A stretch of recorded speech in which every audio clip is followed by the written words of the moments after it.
دوستو، آپ حضرات نے ایک لفظ سنا ہوگا، خاص طور پر جب حاجی لوگ حج کے لیے روانہ ہوتے ہیں۔ روانہ ہونے کے بعد وہ جب حرمین شریفین مکہ مکرمہ خاص طور پہ پہنچتے ہیں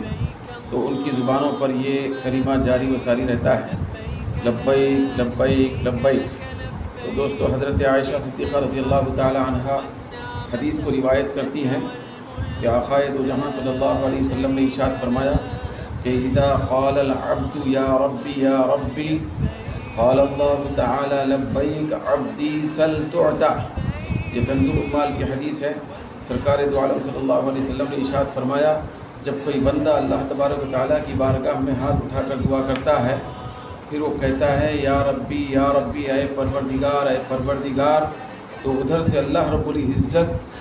خالق کائنات ہونے کے باوجود وہ فرماتا ہے لبیک لبیک لبیک عبدی، میرے بندے لبیک۔ پھر اس کے بعد اللہ رب العزت کا ارشاد ہوتا ہے سل تعطا، تو سوال کر، تو جو مانگنا ہے مانگ لے، تو اس کو دیا جائے گا۔ تو اس طرح اللہ تبارک و تعالی لطف و کرم کی بارش برساتا ہے اس بندے پر جو بندہ